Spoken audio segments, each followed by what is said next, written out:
ashtu çështja e obligimeve në nivelin lokal ka rrjedhë si pasojë e marrëveshjes kolektive që është lidhur shumë më herët, pa e pasur të bashkangjitur, po e them kështu, edhe koston e marrëveshjes kolektive. Se sa do t'i lokal përgjegjësia ndoshta nuk është shumë e madhe sepse ata nuk i kanë marrë këtë obligime, i kanë marrë krejt nivelit qendror. Pra në nivel qendror përgjegjësia duhet me radhë komplet.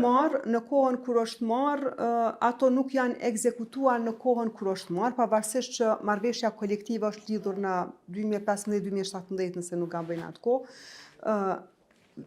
Pasojat janë ndi shumë avon. Dhe gjykata ka marrë vendimin e parë për kompenzimin, do të thotë qoftë shujtave, qoftë kërkesave tjera që kanë qenë të parapara në marrëveshjen kolektive, dhe pastaj kjo e ka vëshu gjithë sistemin arsimor, për një herë. Pse nuk është përfundu kjo obligim prej nivelit qendror, në mënyrë që mos me kriju barë shumë atë madhe që krijohet në rast se shkon një rast në gjykatë dhe vjen deri te përmbarimi. Ne kemi filluar, kjo është evidente që shumë kohë më parë edhe një pjesë të madhe të faktorëve të cilët kanë ndikuar në modifikimin e opinionit të auditimit për nivel lokal ka qenë keq klasifikimi i shpenzimeve si pasojë e vendimeve gjyqësore. Komunat përveç se kanë marrë opinion jo të mirë, kanë qenë të përjashtuara në mënyrë automatike që të përfitojnë grantin e performancës komunale. Dhe po flasim për miliona euro të cilat i kanë humbë. E kemi pas të vështirë në fillim për vendimin që e kemi marrë që standardet ndërkombëtare për Institucionin Supreme të Auditimit duhet të zbatohen në plotësi dhe pa dallim qoftë niveli lokal, qoftë niveli qendror. Dhe kjo ka pasur ndikim, do të thotë ka pasur opinioni jonë i modifikuar, e ka pamundsuar komunën që të marrë grantin e performancës komunale. Në këtë rast, kemi pasur në një anë komunën e cila fajsonte nivelin qendror për mosmarrjen e vendimeve. Kemi pasur nivelin qendror që ka bë presion në vazhdimsi komunës që t'i planifikoj buxhetin për këto vendime gjyqësore. S'është obligim që e kanë kriju komuna, që çush me bëhet planifikim. Qeveria ka marrë obligime, komuna vjen thotë bëni zgjidhje. Është një çështje e cilën ne kemi dhënë rekomandimin edhe tek pasqyrat e buxhetit shtetit, edhe për të njëjtën çështje kemi modifikuar opinionin edhe pasqyrave të buxhetit të shtetit. Do thotë edhe qeverisë së Republikës Kosovës 4 viteve të fundit i është modifikuar opinioni, i është dhënë opinion jo i mirë, kryesisht për shkak të keq klasifikimit, pavarësisht që ka ndodhur në nivelin lokal, kur pasqyrat janë konsolidu, gabimi ka qenë prezent edhe në nivelin qendror, edhe në pasqyrat e buxhetit të shtetit. Si zyre kombëtare auditimit, ne kemi qenë konsistent në qëndrimet e tona, kemi zbatu standardet e auditimit në mënyrë konsistente për gjithë, pavarësisht, pa dallim.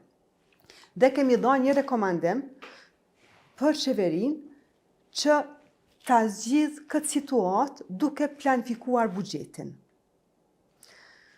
Duke mos qenë në gjendje, do të thotë gjatë auditimeve individuale t'i shohim të gjitha shkaqet dhe arsye dhe ta kemi një pikpamje të plotë sa i përket të gjithë kësaj situate për vendime gjyqësore, posaçërisht tek marrëveshja kolektive, ne kemi iniciuar tash auditimin, një auditim të veçantë të pajtueshmërisë, e cila do t'i adresoj të gjitha. Tash për atë sa do të thotë në objektive në auditimit, do të adresoj këtë çështje. Duke i pa edhe këto ndoshta fajsimin e qeveria fajsimin e komunave, vendimarrjen e mëhershme, do të thotë pa mbulesë, e cila definitivisht nuk ka qenë rasti, është një rast i cili duhet të mirët si shembull se si nuk duhet të veprohet, sepse çdo vendim i çfarëdo qeverie qoftë duhet të zbatohet, po duhet shihet edhe kostoja financiare. Patjetër, ata për gabimet që i kanë bërë, po besoj kanë shku në opozitë Dhe këta që janë arë tash, janë administratë e shtetit dhe duhet me i zbatu obligimet. Sa na përket neve si auditus, për të njëjtën çështje kemi modifikuar opinionin edhe për pasqyrat e buxhetit të shtetit. Dhe Ministri i Financave nuk është pajtu, përkundër që kryetarët e komunave ndoshta janë pajtu me opinionin e auditimit, edhe pse do thotë tërkohën e kanë tekstuar që nuk është faji i ynë si komuna, po në këtë rast kemi Ministrin e Financave që nuk është pajtu asnjëherë me opinionin e auditimit që kemi dhënë këto 4 vitet e fundit. As me opinionet e shoqërisë civile, të cilat e kanë ngritë këtë çështje dhe kanë kritikuar, jo për ndonjë arsye tjetër, po buxheti i shtetit po trafishohet për me i përmbushur në fund këto obligime, sepse secili rast kur po nisin procedurë gjyqësore, po krijon kosto për avokatët edhe për krejt palët, edhe në fund kur po vjen koha në përmbarim, vend se me pagu 1 milion euro, po do të me pagu 2,5 milionë euro. Po janë edhe këto kostot shtesë, pastaj administrative dhe kostot e përmbarimit, të cilat e kanë shkaktu, do të thotë e kanë rrit, edhe paguhen me parat e taksapaguesve, është fakt. Zonja Sponca, po i shohim që këto probleme po vazhdojnë me u përsërit dhe në gjitha këto fusha nuk po ka përmirësim dhe kjo duhet faturohet të mungesa e kapaciteteve profesionale, të mos respektimi i ligjit, apo edhe ka mungesë të llogaridhënies të cilën veç e diskutuam pak. Nëse shohim nga aspekti kapaciteteve profesionale, mund të them se dallon kapaciteti profesional e kapaciteti menaxhues, i stafit menaxhues nga niveli qendror në nivelin lokal. Duke marrë parasysh mënyrën se si është e strukturuar administrata publike në nivelin qendror e si është në nivelin lokal. Në nivelin lokal, posaçërisht shtyllat kyçe të administratës publike në nivel lokal, drejtorët e departamenteve komunale vinë dhe shkojnë me kryetarin e komunës. Dhe tash një memorje institucionale normal që humb.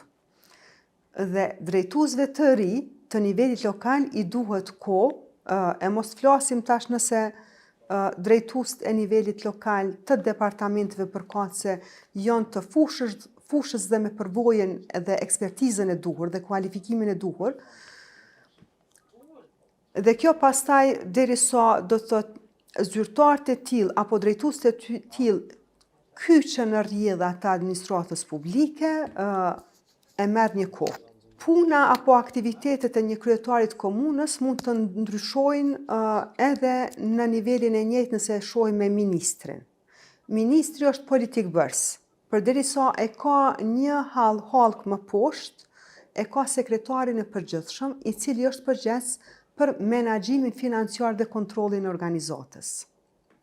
Në anën tjetër, kryetarit të komunës i mungon një mekanizëm i tillë, në të kaluarën kanë qenë kryeshefat komunal, ka qenë shumë më herët kjo çështje, dhe kryetari i komunës këtu bëhet përgjegjës edhe për çështjet e menaxhimit financave publike, edhe për çështjen e politikbërjes, edhe për çështjen e përfaqësimit, do të thotë ndaj qytetarëve.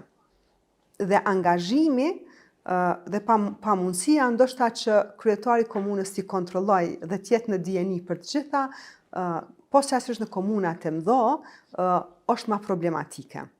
Nëse shohim tek niveli drejtues në administratën publike në nivel qendror, janë kapacitete cilat kanë një përvojë të gjatë, janë kapacitete do të thotë që kanë përvojën, kanë memorien institucionale dhe qëndrojnë më mirë. Për atë arsye ndoshta edhe vetë niveli qendror në raste të caktuara në përjashtim të disa ministrive, siç është Ministria e Mjedisit, Ministria e Kulturës, Rinisë dhe Sportit, e cila i ka 25 rekomandime, do thotë e cila nuk është se ka situatën më mirë, e ka pak më mirë se komuna e Prishtinës, po prapë në numrin e rekomandimeve janë pak a shumë të njëjta. Angazhimet e zyrtarëve publik, presioni punës për shkak të aktiviteteve të shumta, të cilat ndoshta nuk janë planifikuar si duhet në fazën fillestare atëherë kur duhet, kjo i bën do të thotë që ata të performojnë jo në pajtueshmëri me ligjet dhe rregulloret në fuqi. A ka një administrata publike një program të vazhdueshëm profesional për zyrtar publik? Është IKAP-i që ofron trajnime, po me atë sa kam njohuri, nuk ka një program do të thotë apo identifikim të nevojave të zyrtarëve publik e pastaj edhe zhvillimin profesional të vazhdueshëm.